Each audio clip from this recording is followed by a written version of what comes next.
Hello class, this is CSE-5720, Section 2, Week 8, Fall 2025. We're going to conclude our discussion on Chapter 4, and then we're going to start dabbling into Chapter 6. So this is just a recap of everything we've talked about in the first half of Chapter 4, and now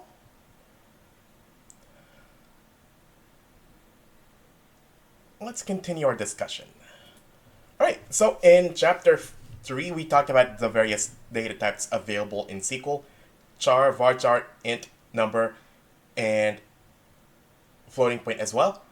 And there are more data types than this, such as time and date, or I guess date and time. So SQL represents time using three data types. One called date, for, well, the calendar date, formatted in year, month, date format, by the way. So it's year, month, date format. Time is in 24-hour time, and timestamp is a combination of, well, date and time. So, as I said, date is formatted as year, month, day. Time is formatted as 24-hour time. There is a variant of time called time P, where you have P decimal places in the seconds field. The default is 0. For timestamp, there is a variant also called timestamp P, which adds P decimal places to the seconds field. Default is 6 decimal places for microsecond precision. Also, the data type timestamp can also specify a time zone. If you have a string that represents a date, time, or timestamp, you can cast it to the appropriate date and time format using this command here. So cast string as one of the three data types, date, time, or timestamp. If your timestamp includes time zone information, the time zone is inferred from system settings. Also, you can extract individual fields from the date or time, so year, month, or day for date, or hours, minutes, and seconds for time, by using this expression below. Extract field from date or time, where the field is going to be year, month, or day, or hours, minutes, or seconds, and date or time is, well, date or time. When extracting fields pertaining to a time zone, you want to extract time zone hour or time zone minute. There are different functions that get the current date or time, either with or without time zones, but depending on your implementation of SQL, it may vary by name. Now also gets the date and time as well. Different implementations also handle time zones differently between each other. There's also an interval data type, which expresses a time between any two dates or any two times. So it is the difference between, say, 3 a.m. and 3 p.m., or I guess 3 hours and 300 and 1500 if you want to go by military time, which is basically what 24-hour time even is. Or you can express it as, say, the time between October 13th and October 31st. So you can define a interval of time that you can use as the difference between two dates or times, or as the amount of time needed to get from one date or time to another date or time. We did not talk about this, but I did allude to it in the last video, and that is the notion of a default value. When defining the attributes in a relation, you can also specify a default value. So here we can define our table of students, but we can also specify a default value for our total credits. So if we add then a new student, but we leave out the value for total credits, it's just going to default to 0. Here's where things get a little bit interesting. The values of an attribute may sometimes be on the order of kilobytes in size, but if you're dealing with images and videos, you're going to be dealing with things on the order of megabytes or even gigabytes. So, SQL supports large object data types for characters, known as CLOB, and binary data, known as BLOB. Looks like clob and blob, doesn't it? And here's a sample code for a here's some sample code in Java that uses embedded SQL commands to extract one of those large object types. Okay, it extracts one of the... So it's going to take a little bit of explanation, but it is analogous to how reading from a file works at the level of operating systems. So there is metadata on a hard drive that is used to describe where on the disk a file even is. When you open a file, that information is copied from the disk and stored somewhere in memory. So when you call, say, the open system call and you pass in a file name, what is returned to you is a value to a special table called the open file table. And you can use that file descriptor to, well, do stuff with the file, read from it, write to it. So what that open file table does, it's basically a table of file information. So that way, once we read that file's information from the disk, we don't have to search for it again if we want to read from it or write to it, because, well, we already have it cached in memory. So what this code is analogous to using the open system call. So your program performs a SQL query using an API call, and what is loaded is called a lob loader. That is a handle to the large object, much like how the open system call returns a file handle or file descriptor to that file's corresponding entry in that open file table. So, what this does is it does not get the entire large object. Rather, it gives you a handle that you can use to indirectly work with that object. So, this application code, which is Java, it uses that lob loader to then access and manipulate data. So, as I said, it is analogous to using the open system call in operating systems. Once you have that handle, the rest of the program can work with that file handle, or in this case, lob loader.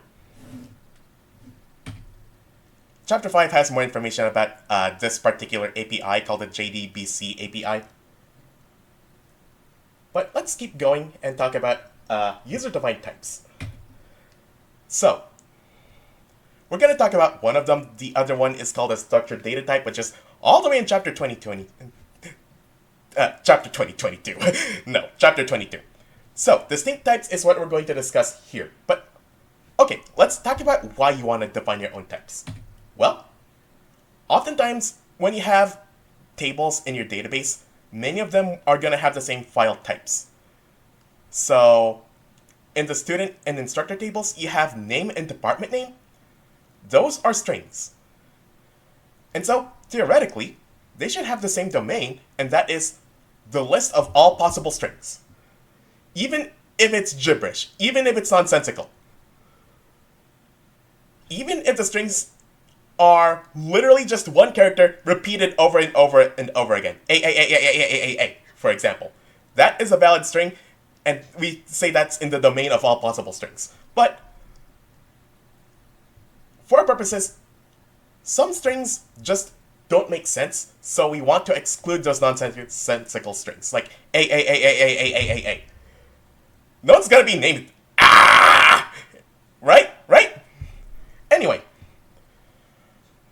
in theory, these 4 attributes, name, department name, and the ones in the instructor table also, in theory, they have the same domain, that is the set of all possible strings. In practice, we want to tell them apart.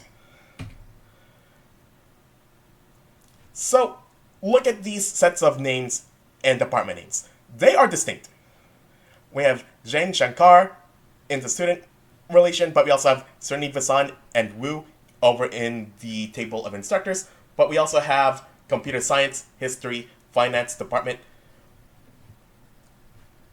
What I'm getting at is we would like to prevent any sort of mix-ups. Like, it makes sense for us to talk about someone named Wu working in the finance department, not someone named Finance working in the Wu department. It also would not make sense to look for an instructor whose name is the same as that of a department name.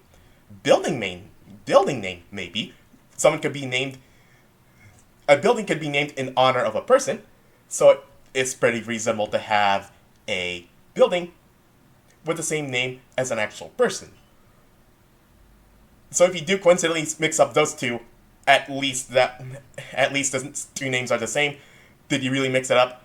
But that's just an exception, not the rule. What we really want to do is prevent mix-up like this.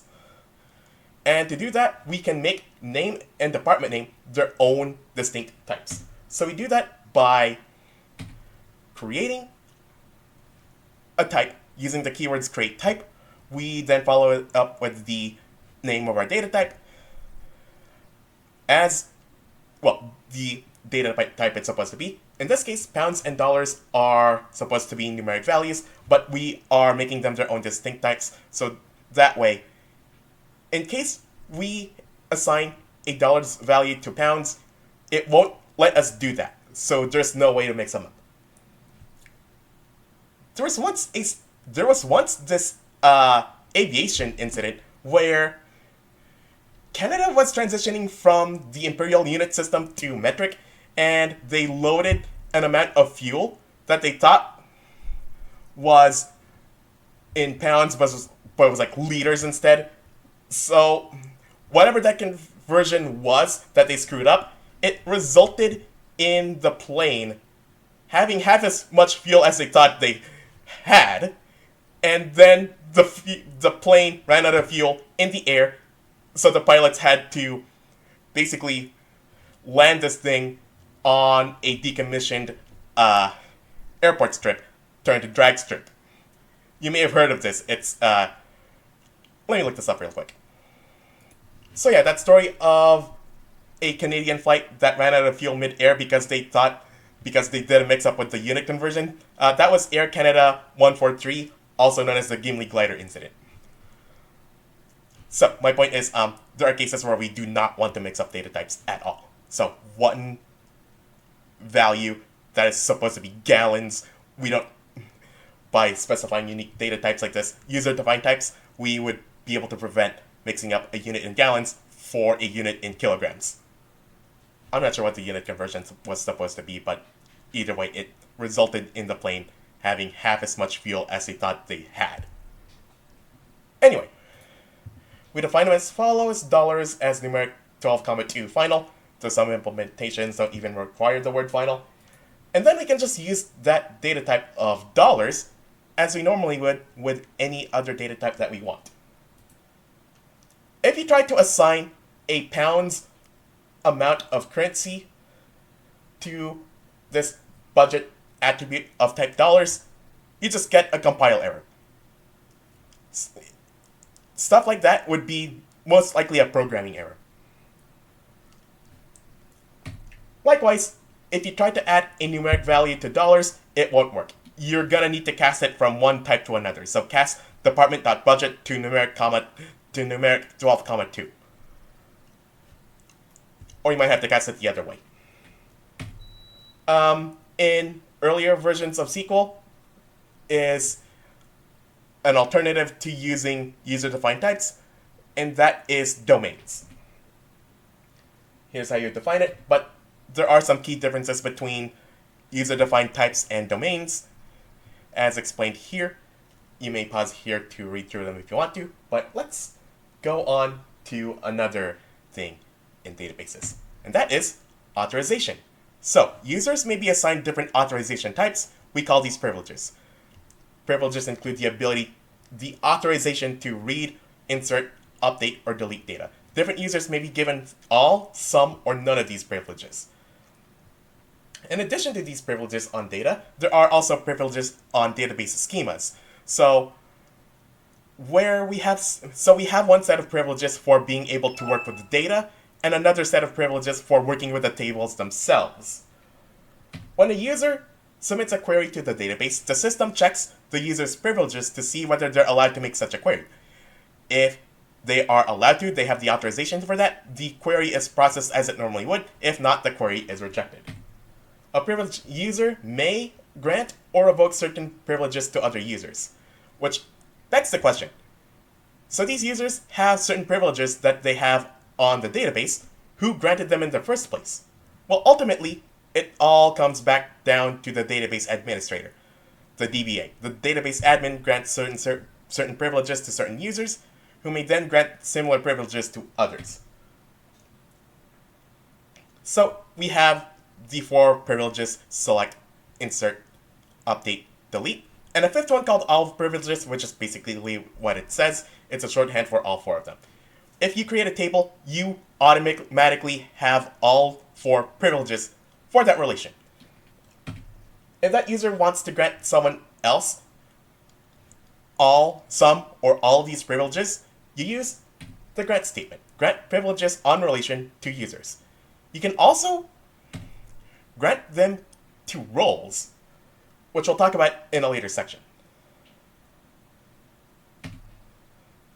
So the 4 privileges are pretty self-explanatory. Select lets us perform queries on a relation. Insert lets us add new tuples to a relation. Update lets us modify existing tuples in a relation. And delete lets us delete existing tuples from a relation. So we can grant to Amit and Satoshi select privileges on department. Now they can make queries that select anything from the department table. Granting privileges to the user public grants those privileges to all current users and all future users on that relation. So if we swap out the recipients of Amit and Satoshi to public, anyone and everyone who is or ever will be a database user will have the same privileges. Note that privilege mechanisms work on an entire relation or its attributes. So it works on the whole table or its rows, but it doesn't work, it works on the whole table or its columns, I mean to say. It does not work on the individual rows. To revoke someone's privileges uses a similar statement, but instead of grant, it's revoke. Same syntax as before, and it also works on roles, which we haven't talked about just yet. By default, someone who is granted a privilege is not authorized to grant another user the same privileges.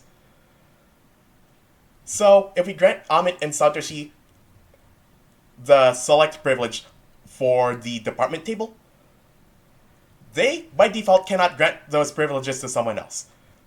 But we can change that behavior, which we'll talk about in section 4.6.5. If a user who is granted privileges grants privileges to other users, when it comes to revoking privileges, it becomes a lot more complex, which we'll talk about also in section 4.6.5. So let's talk about roles. We can assign privileges to individual database users, but we can also assign them to groups of users. That's what roles are for. So we can grant privileges to roles as we could to individual users. So in our university example that we've been talking about for this whole course so far, roles include instructors, payroll employees, registrar employees, and so on and so forth. And each role has its own set of privileges. So payroll workers have full access to the instructor table, which contains information about each instructor's salary. Anyone else does not have those same privileges, so they would not be allowed to view that whole table. Rather, they would actually get to view an abridged version of the instructor table that has all the same information except for salary. That was the faculty view that we talked about earlier, which we defined as a query that selected everything but salary. Registrar employees may have certain privileges for accessing students' grades and transcripts, so they would have privileges to view the entirety of the student relation, and by extension also the takes relation. but others might not have the same privileges. So for us to create a role, we use the create role command. We can then grant a role to another user or to another role. And we can then grant privileges on a relation to users or roles. Here's where things get interesting. So let's suppose in our database we want to create 3 roles, dean, instructor, and teaching assistant. So we create each role one by one, and here's where things get interesting. We grant the instructor role to dean, so now the dean has all the same privileges as instructor, but we also grant the teaching assistant role to instructor. So now, the instructor has the same privileges as teaching assistant. But by the transitive property, it also means the dean also has the same privileges as teaching assistant.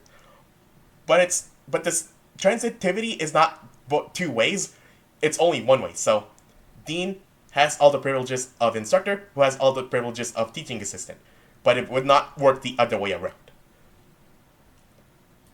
No such command, grant teaching assistant to dean, was ever entered. It was simply indirectly given through these commands. So we indirectly created a chain of command this way. Hey, remember views? I talked about this already. So views are virtual relations defined by a query, or queries that pretend to be tables. Much like how we can grant privileges on relations, we can grant them to views. So grant or revoke privileges on relation to users or roles. Grant or revoke privileges on view to users or roles. So remember the instructor relation that contains information about every instructor regardless of department, and also contains information about their salary? Let's say we have a view that is for the geology department. It is an abridged version of the instructor table, but basically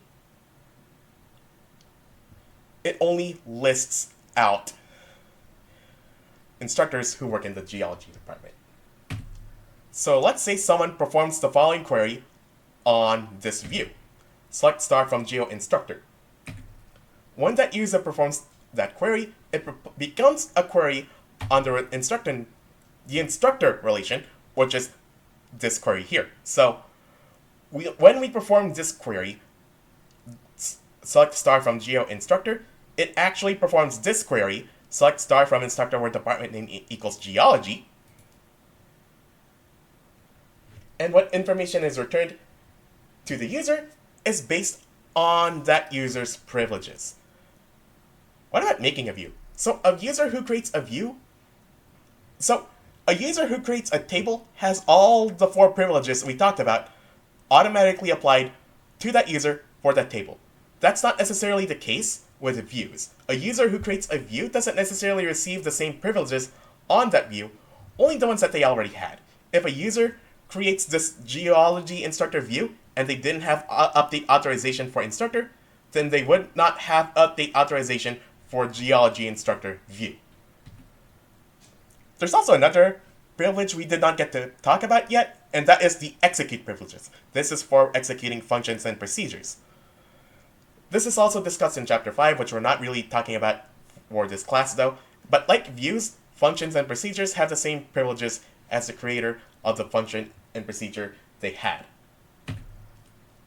Alright, we talked about authorization on schemas.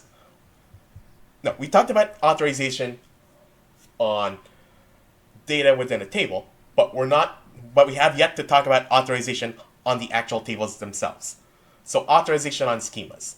In SQL, only the owner of the schema can make changes to the schema. So we're not just talking about adding or removing data to a table, we're talking about modifying the structure of the table itself. Adding or removing attributes, for example. There is another privilege that we haven't discussed yet either. It's the references privilege. It's a privilege that permits a user to declare foreign keys when making a relation. So why would we want to have this? So Grant references department name on department to Mariano, for example. So I talked about foreign key constraints quite a lot.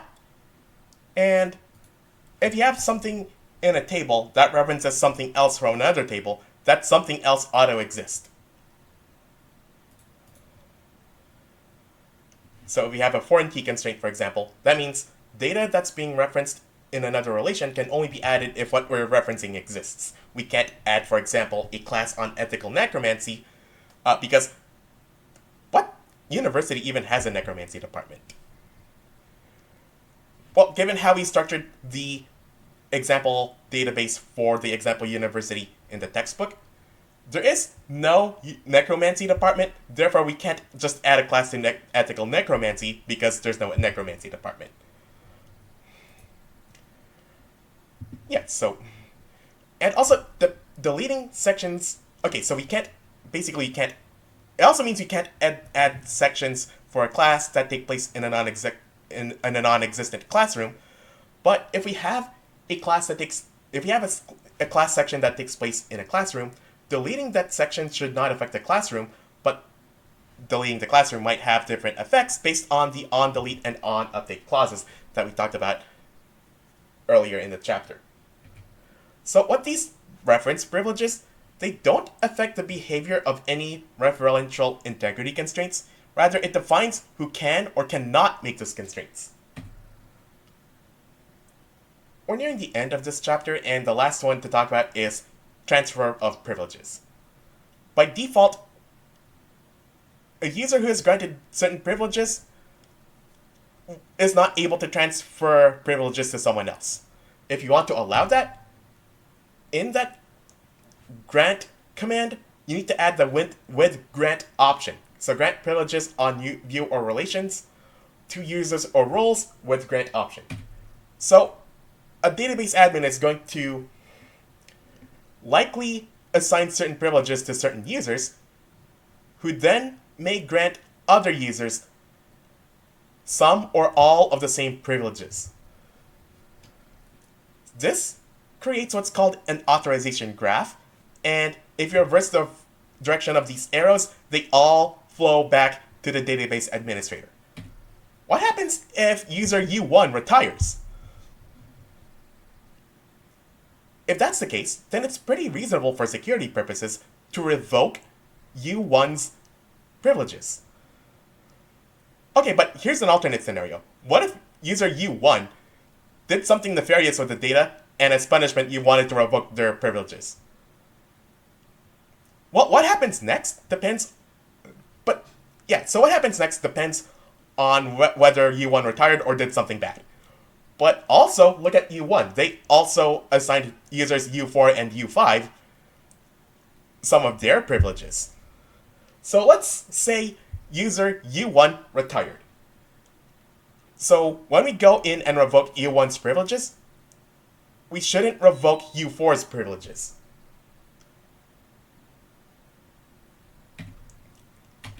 On the other hand, if U1 did something bad and U4 was a lackey in all this, then it's reasonable to revoke both users' privileges. And probably by extension, U5. If revoking U1's privileges results in U4's privileges also being revoked, what we get is called a cascading revocation. And in many systems, that's a default behavior. Revoke privileges on relation from U1. But if it's the case that U1 retired and they simply just passed the baton to someone else, then we only need to revoke U1's privileges, not U4 or anyone else down that line. So when we revoke U1's privileges, we add from U1. Okay, so revoke privileges on relation from U1 restrict. So that way it only revokes U1's privileges. U4 does not have any of their privileges revoked simply because they were granted privileges from someone who basically retired. Alright, so this is everything we have to talk about in Chapter 4. We're gonna skip Chapter 5 because that's advanced stuff. So now I'm going to switch gears and talk about relational algebra. So, like how in CSE-5000, which is a class you may have already taken or will take in a future semester, formal languages and finite automata is plural for automaton. That class is discussing a theoretical framework upon which all of computation is based off of. In that class, you're learning about a Turing machine, but the description of how it operates is discussed in pure, exact mathematical notation with a ton of Greek letters.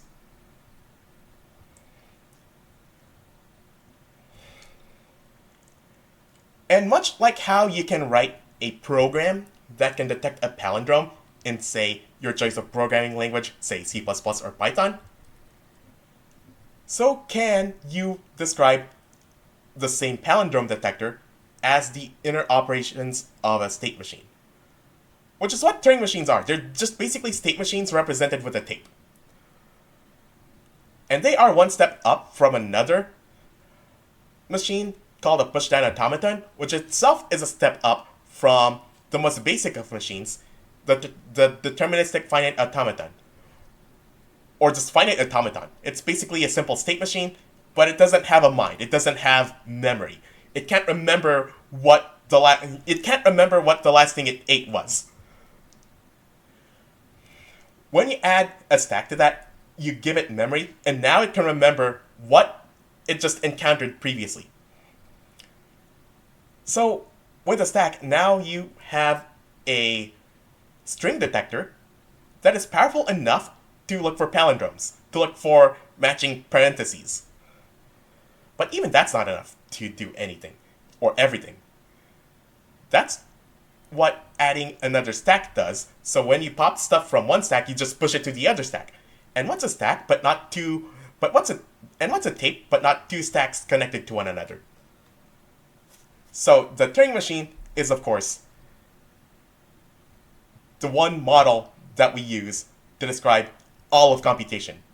But it's not the only model. There is an equivalent model called the Turing. There's another model described in the Church-Turing thesis called the lambda calculus. It describes computation in the form of functions, and it's equivalent to the Turing machine. Any sort of thing that ends up being equivalent to a Turing machine can do all the same things as a Turing machine can. There's a paper out there where researchers created a 60-card Magic the Gathering deck in some specific format, and you use it to create a Turing machine. And the beauty of that is not so much, hey, we just turned a card game into a Turing machine. Rather, it's the fact that there are going to be some problems related to Magic the Gathering, such as, do I have a winning combo in my hand?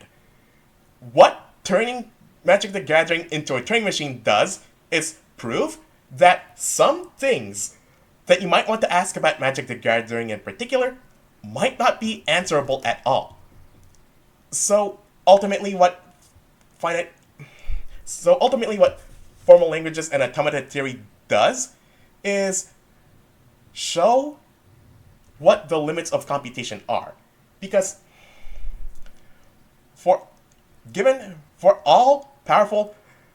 despite how powerful the Turing machine is, it can't do everything. And this was actually a huge upheaval in math, like in the early 20th century, that a set theorist couldn't even recover from it. Anyway, what relational algebra is, and why we're studying it, it's much like how and why we want to study formal languages and automata theory in computer science in general. So both the Turing machine and relational algebra are both theoretical frameworks to describe something practical. Let's talk about the basics of that, by the way. So this is section 6.1 of chapter 6, relational algebra. We're not going to go through the whole chapter, we're just going to go through the parts about relational algebra. So we look at the relational model by specifically looking at SQL, And now we're going to look at relational algebra, which is the theoretical framework from which SQL is based off of. Oh, by the way, this is an AI-generated image that I just made on a whim just to see whether it was sufficiently relevant to our discussion. This is the only AI-generated thing in here, though I will admit I did AI-generate the sample code for Java, by the way. I just needed that as an example, because I just really needed an example. Anyway, so relational algebra, hey, it's Edward Codd again. And at least for this portion of our discussion, we're gonna only look at 6 operations. They're called select, project, union, set difference, Cartesian product, and rename. Though I think for now we're just gonna limit ourselves to the first 2. So as I said, what makes relational algebra different from a regular database is that it's a theoretical model, like how we can describe the operation of a Turing machine and then write an equivalent C++ program for it. Okay, so let's start with these operations. And I guess a good place to start off with is the select operation. We denote this using a lowercase sigma. What the? Sigma? Why is it so small? Well, that's lowercase sigma. You might have seen this before to denote standard deviation. You might be more familiar with the capital sigma that looks like Jaws trying to chomp on numbers. But this select operation, sigma, it's a function that is used to select tuples from a relation that satisfy this predicate written in subscript text. So, sigma department name equals physics. We pass an instructor. Sigma returns a relation whose tuples satisfy the predicate. So we can demo that here real quick. So this is the instructor relation, which we've seen many times before. We elect the rows that satisfy the predicate, department name equals physics. We have 2 such instructors here, Einstein and Gold. The result of sigma instructor is this relation here. We can put together predicates by using any of these 6 comparison operators: equals to, does not equal to, less than, greater than, and less than or equal to, and greater than or equal to. We can also put together more complex predicates by using the logical connectives and, or, and not. And here's a little bit of a weird thing. You might think that sigma or select, you would think that corresponds to the select clause in SQL, but it turns out that's not the case. Rather,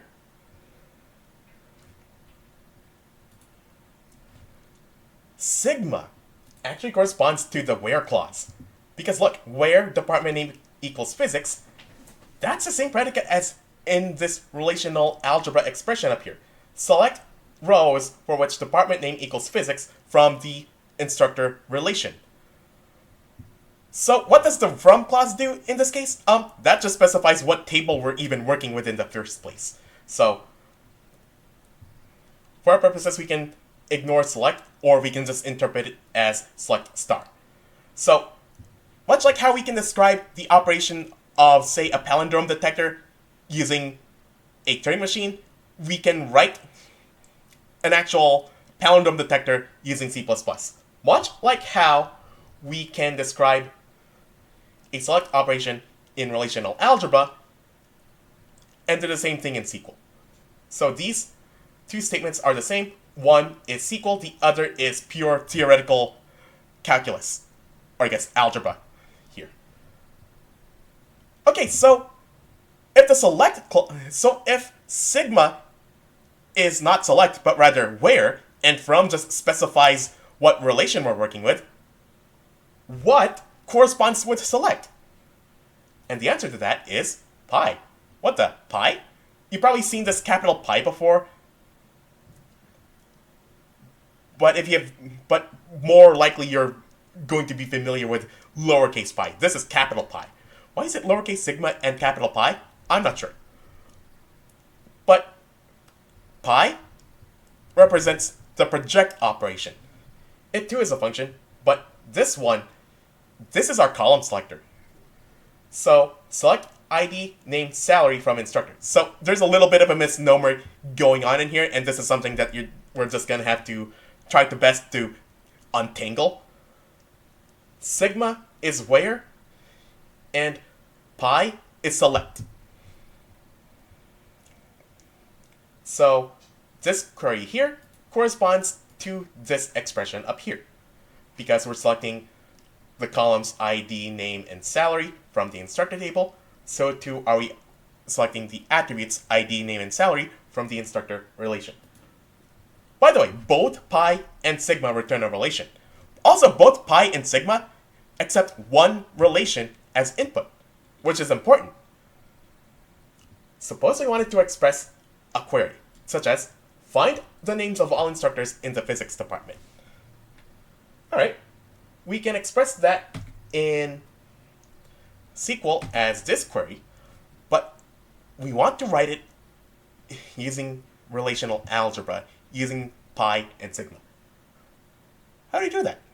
Well, let's start with the order in which we conceptualize evaluating queries with the from where select order. So we start with the from clause, which only tells us what relation we're working with. So now we know to pass in as an argument the instructor relation.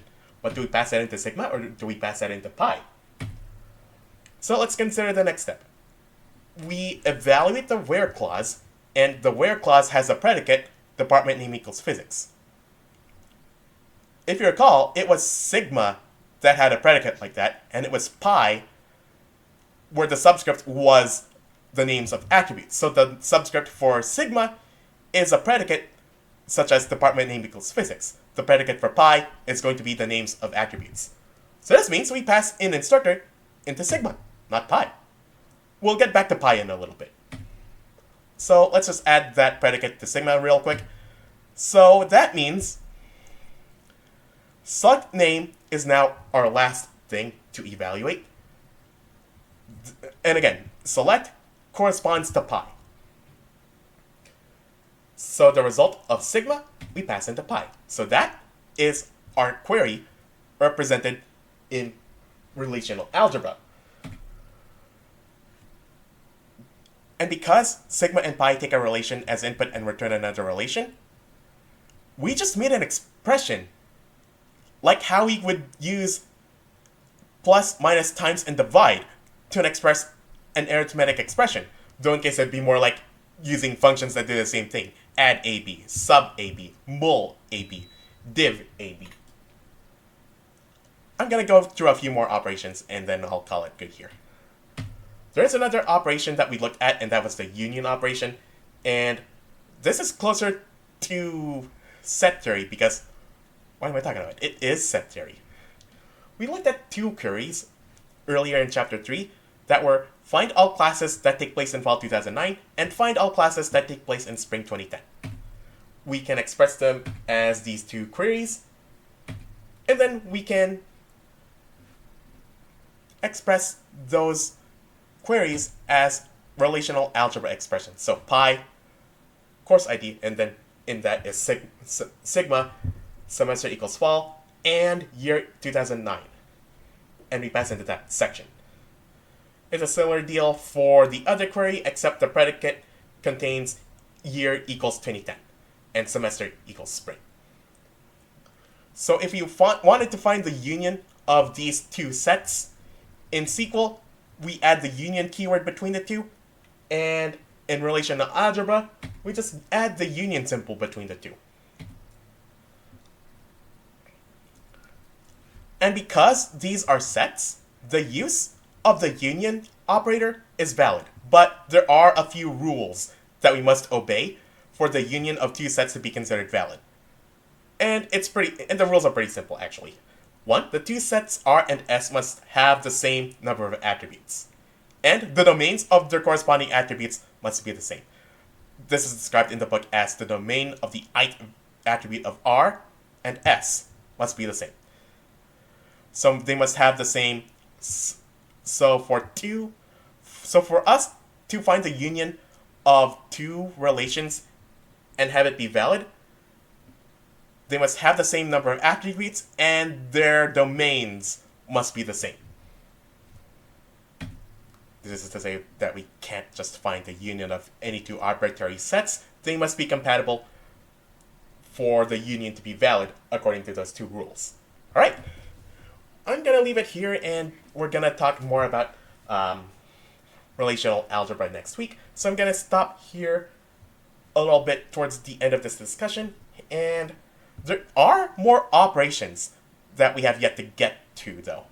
We only saw like half of the operations so far. There are a few more that we've yet to get to, such as set difference, Cartesian product,